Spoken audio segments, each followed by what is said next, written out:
Et puis on se réjouit aussi pour le frère d'Alice, hein, et pour toute la famille d'Alice, on continue à la bénir. Merci Seigneur. Oui, donc ce matin, à nouveau, je suis émerveillée par ce que Dieu fait, parce que aussi bien la louange que le texte que Werner a partagé, ça va vraiment dans le sens de ce que je veux donner à Josué. Et voilà, c'est beau. Le Saint-Esprit, ouais, il utilise les uns et les autres pour faire tout un ensemble. Donc, ce que j'aurais peut-être oublié, eh ben, ça a été complété par la louange et par ce que Werner a donné. Donc, waouh, c'est beau. Voilà, parce qu'en fait, je veux parler de l'agneau avec un grand A. Donc, le titre du message, c'est l'agneau. Voilà. Le dernier livre de la Bible, l'Apocalypse, c'est en fait, le mot apocalypse en grec, ça veut dire révélation en fait. C'est un mot grec qui veut dire révélation. Et donc c'est le livre de la révélation de Jésus-Christ, c'est comme ça que commence l'Apocalypse. Et c'est la révélation sur ce qui doit arriver dans les temps de la fin. Et on y est dans les temps de la fin. Donc c'est une révélation toute spéciale pour nous, maintenant, pour l'Église de Christ, maintenant. On y arrive. Et donc c'est important de prêter attention à ce que nous dit ce livre, parce que c'est pour maintenant, quoi. Donc on a besoin vraiment de recevoir ce que Dieu nous y dit. Or, dans ce livre, donc Jésus est appelé de toutes sortes de noms dans la Bible, hein, on sait bien, l'alpha et l'oméga, le bon berger, l'étoile du matin, qu'est-ce qu'il y a encore, le prince de la paix, enfin il y a toutes sortes de noms, mais un nom qu'on aime bien, c'est le lion de la tribu de Juda. Le lion victorieux, etc. Voilà, plein, avec une autorité, avec une sagesse, voilà. On s'attend donc à trouver, dans ce livre qui parle de la fin des temps, à trouver le lion de la tribu de Juda qui est sur son trône, qui règne, voilà, qui exerce son autorité, qui exerce ses jugements. On s'attend à trouver ça. Or, eh ben non, le lion de la tribu de Juda, si je ne me trompe pas, il est cité une seule fois dans l'Apocalypse. Jésus est appelé une seule fois de ce nom-là. Il y a peut-être une deuxième fois où il est appelé Lion, mais ce n'est pas Lion de la tribu du Juda. Alors qu'il est appelé 24 fois au moins, peut-être j'en ai loupé, donc voilà, au moins 24, l'agneau, avec un grand A. Donc c'est vraiment, en ces temps de la fin, Jésus se révèle comme l'agneau. La révélation de Jésus-Christ, c'est la révélation de l'agneau. Et l'agneau, bon, j'avoue que moi, je ne sais pas vous, mais moi, j'avais longtemps du mal avec l'agneau, hein, parce que l'agneau, bon, ça donne une image de faiblesse, de subir, voilà. Dans Ésaïe 53, verset 7, il est dit que Jésus était semblable à un agneau qu'on mène à la boucherie, donc bon, c'est pas très, très réjouissant. Semblable aussi à une brebis muette devant ceux qui la tondent. Donc un agneau qui se laisse faire, voilà, mais un petit peu passivement, quoi, qui se laisse dépouiller de sa laine, de ce qu'il protège, mais sans réagir. Voilà. Donc ce n'est pas une image qu'on aime trop. Hein. Et dans Ésaïe 53, toujours au verset 2, il est dit que son aspect, l'aspect de Jésus, n'avait rien pour nous plaire. Et en effet, bon, ça ne nous plaît pas trop, on a un petit peu du mal avec ça. Enfin, moi, en tout cas, j'avais du mal. Alors que le lion, oui, le lion, c'est super. Hein, voilà. Le lion, ça donne une image de force, de victoire, d'autorité. Bon, ça, on aime. Hein. Mais, bon, c'est l'agneau, en ce moment, qu'on doit découvrir ou redécouvrir. Et on a aussi souvent une image négative de la mort. Et c'est peut-être aussi pour ça qu'on a du mal avec l'agneau qui a été immolé. Voilà, la mort, c'est souvent pour nous la fin de la vie. Voilà, c'est une perte. Et voilà. Mais Jésus, quand il a annoncé sa mort à ses disciples, pourtant il savait bien dans quelles conditions ça allait se passer, hein, quand il a annoncé sa mort, il leur a dit dans Jean 12, versets 23 à 25, Jean 12, versets 23 à 25, au verset 23, il leur dit « L'heure est venue où le Fils de l'homme, donc lui, doit être glorifié. » Il n'a pas dit sacrifié, mais il a dit glorifié. Ça change un peu la perspective. Hein. Ça ne m'avait jamais frappé, ça, avant que je cherche un peu là-dessus. Et juste après, au verset 24, donc il leur dit, en vérité, donc c'est un verset qu'on connaît bien, je vous le dis, donc il insiste, hein, si le grain de blé ne tombe pas en terre, et s'il ne meurt pas, il reste seulement une graine. Mais s'il meurt, en français, il est dit, il porte beaucoup de fruits, mais la traduction anglaise, elle dit, il produit beaucoup de semences. Et je préfère beaucoup ça.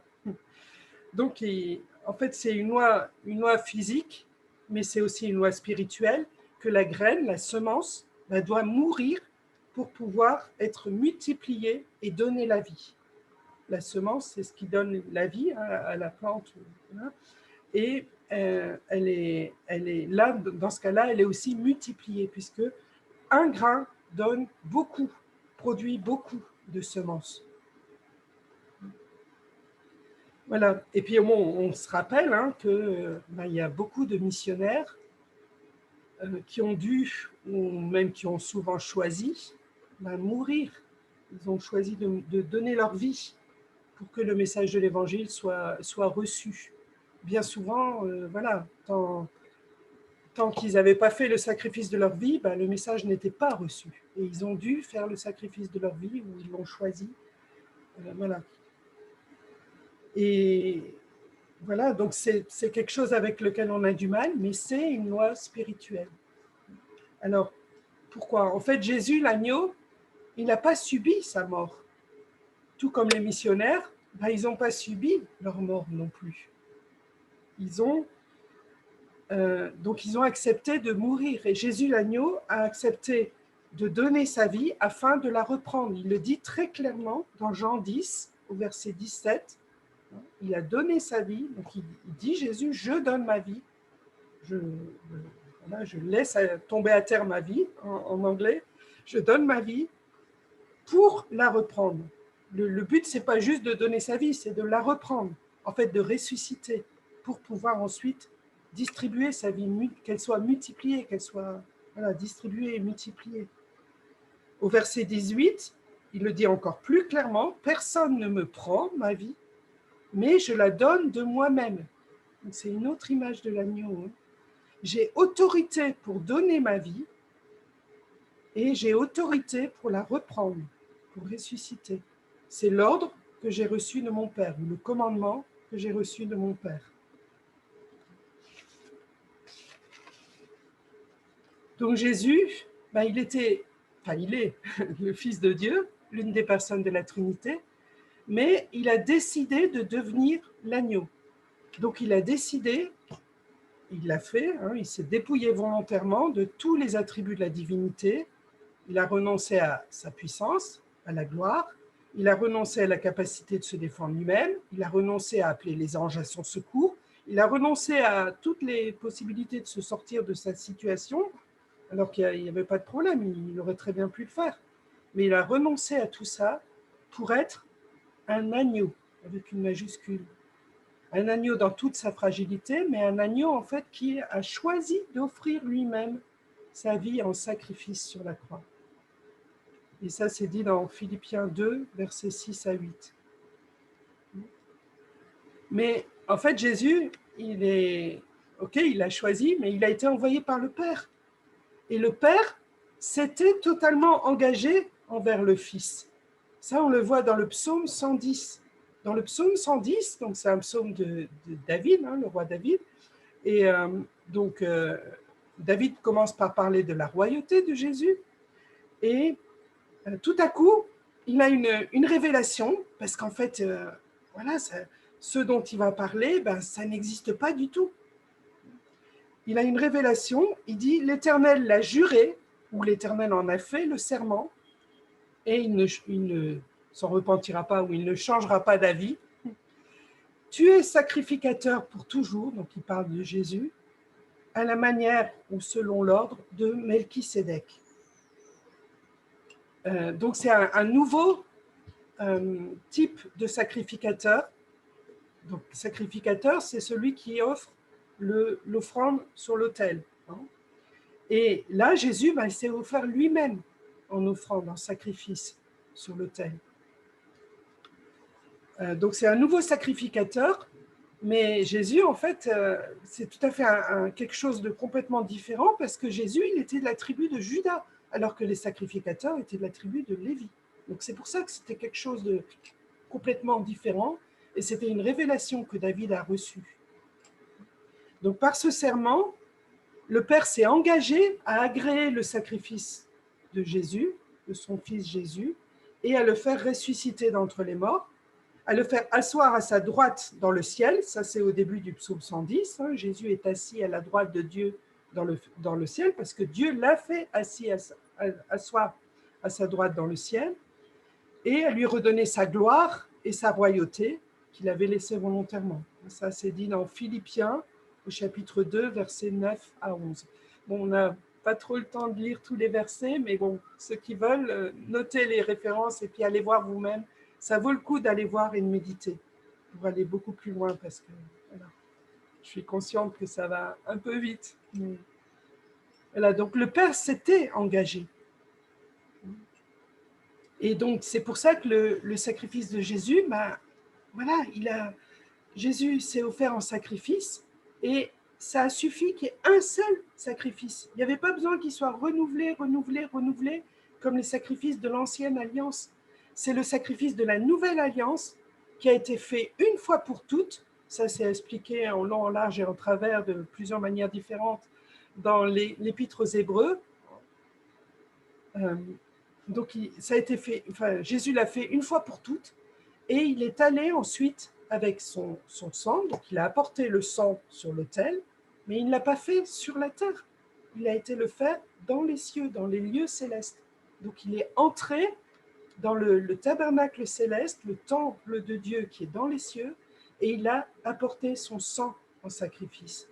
Donc il a purifié les cieux, et purifié aussi, voilà, sur la terre aussi, ça s'est fait évidemment. Mais pour que ce soit fait sur la terre, il fallait que ce soit fait dans les cieux. Parce que le premier péché, en fait, ce n'était pas le péché d'Adam, le péché originel. C'était le péché de Lucifer, qui était dans la présence de Dieu et qui s'est enorgueilli dans la présence de Dieu et qui a voulu prendre la place de Dieu. Et ensuite, le péché qu'il a voulu faire à Adam et Ève, c'est aussi ça, c'est aussi devenir comme des dieux. Voilà, c'est la même chose. Voilà, donc Jésus, à cause de ça, donc il nous, par son sang, en offrant son sang dans les lieux célestes, en amenant son sang dans les lieux célestes, il nous a purifiés. Donc c'est dit dans 1 Pierre 1, versets 18 à 20, vous avez été rachetés de la vaine manière de vivre héritée de vos pères, par le sang précieux de Christ, comme d'un agneau sans défaut et sans tache. Et cet agneau, en fait, il n'est pas... c'est pas simplement au moment de la croix que Jésus a été sacrifié, enfin, s'est offert en sacrifice. Dans 1 Pierre, il est dit, ensuite, la suite du verset, c'est « Il a été désigné d'avance ». Donc Jésus a été désigné d'avance, avant la création du monde. Mais il a été manifesté ou révélé dans ces derniers temps pour votre salut. Je préfère cette traduction anglaise, pour votre salut, qu'à cause de vous, qui n'est pas trop clair. Donc Dieu n'a pas envoyé Jésus sur la terre pour pallier au péché des hommes, voilà, parce qu'il fallait un plan B, parce que Dieu était pris au dépourvu par le péché des hommes. Non, ce n'est pas ça du tout. Dieu avait déjà en lui la notion de sacrifice. La notion de sacrifice existe en Dieu de toute éternité. Pourquoi? Parce qu'elle est liée à la nature même de Dieu. Dieu est amour. Et l'amour de Dieu, c'est l'amour agapé, l'amour qui donne sa vie. Jésus a dit, je donne ma vie pour mes brebis. Donc l'amour qui donne sa vie. Et c'est pour ça que, voilà, avant même que le péché entre dans le monde, avant même que le monde soit créé, c'est dit dans 1 Pierre, Dieu avait offert son Fils en sacrifice, déjà. Parce que c'est un principe éternel en Dieu. C'est le principe de l'amour total qui se donne, qui donne sa vie C'est dit aussi dans Jean 3,16 qu'on connaît bien. Hein. Dieu a tant aimé le monde, pas juste le monde terrestre, mais le monde entier, le monde, le cosmos, quoi, le monde céleste et le monde terrestre.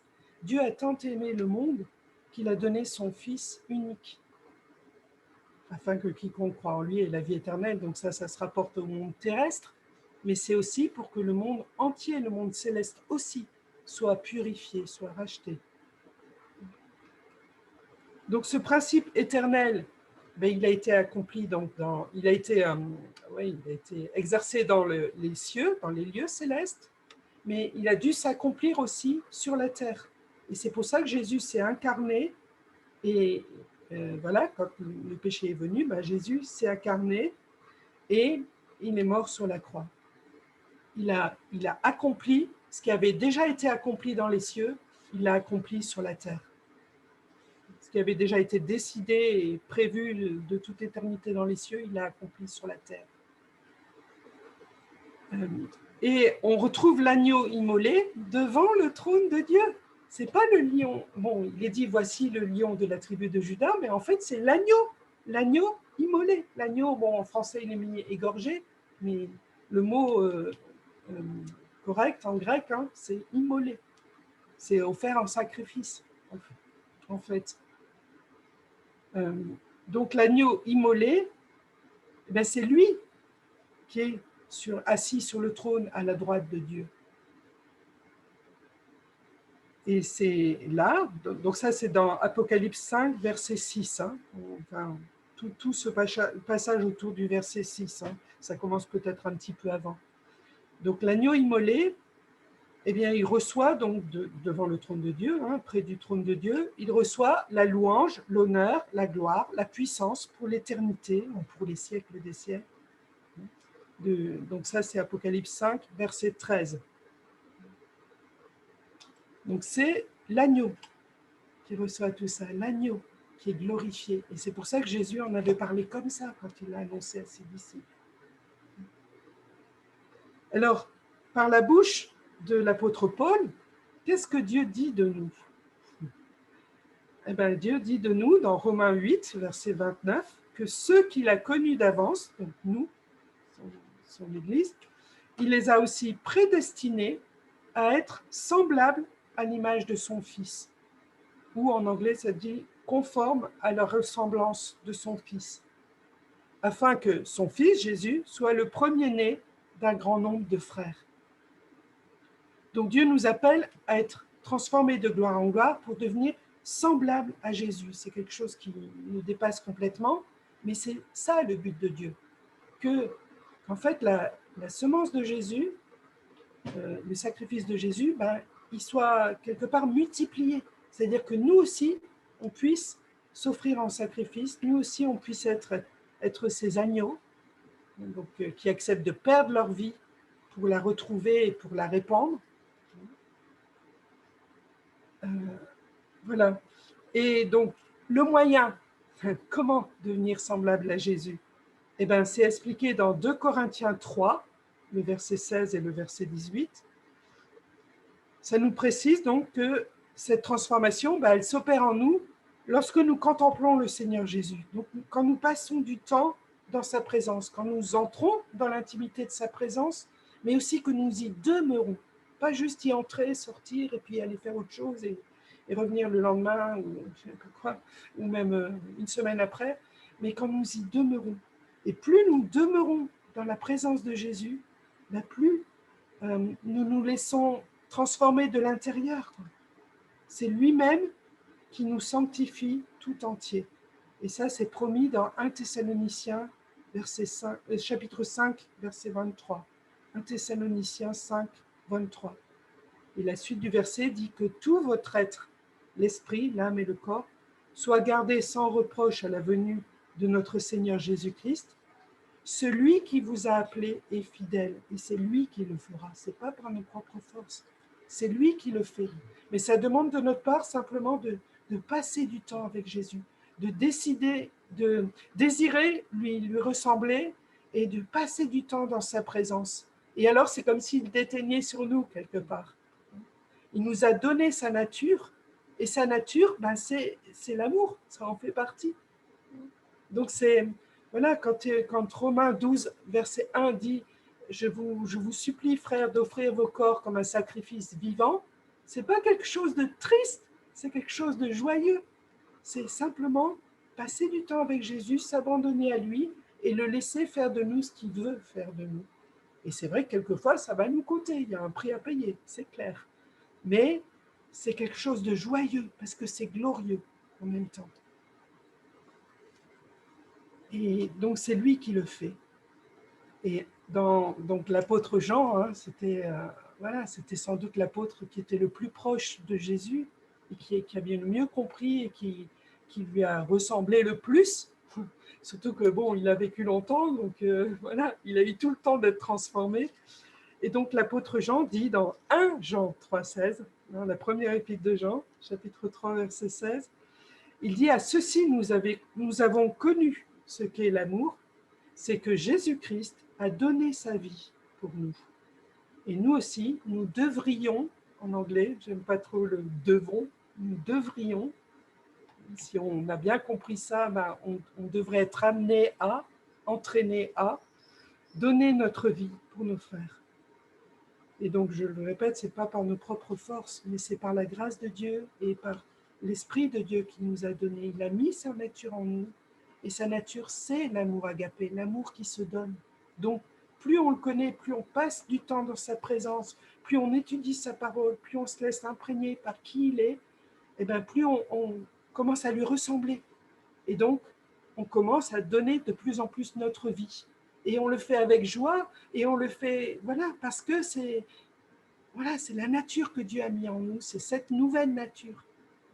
Donc, qu'on puisse vraiment laisser cette nouvelle nature être développée en nous.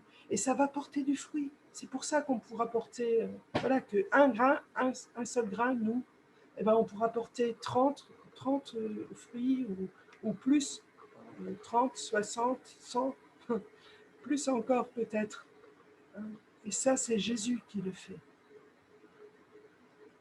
Voilà, donc qu'on puisse vraiment mettre en pratique ce message. Bon, c'était peut-être un peu court, je ne sais pas si certains veulent partager ou compléter à ce sujet-là.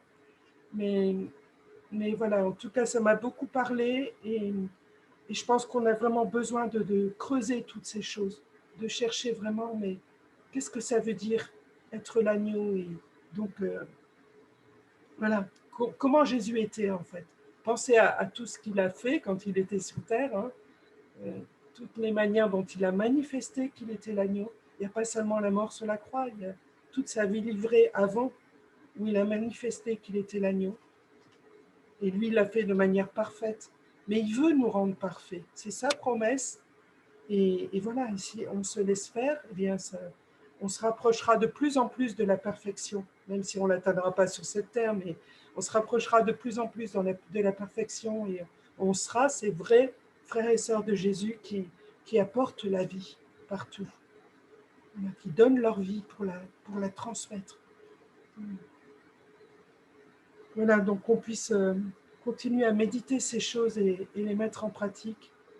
Chercher, voilà, qu'est-ce que ça veut dire concrètement, mais pas par l'introspection, en laissant le Saint-Esprit nous parler et faire lui-même ce qu'il a à faire dans notre vie. Nous, on a juste à lui dire, ok, vas-y, fais ce que tu as à faire, je suis d'accord. Et même si ça doit me coûter, j'accepte. C'est exactement ce qu'on chantait tout à l'heure. Hein. David nous a entraînés à chanter ces choses. C'est exactement ça. Là, donc, est-ce que certains veulent réagir?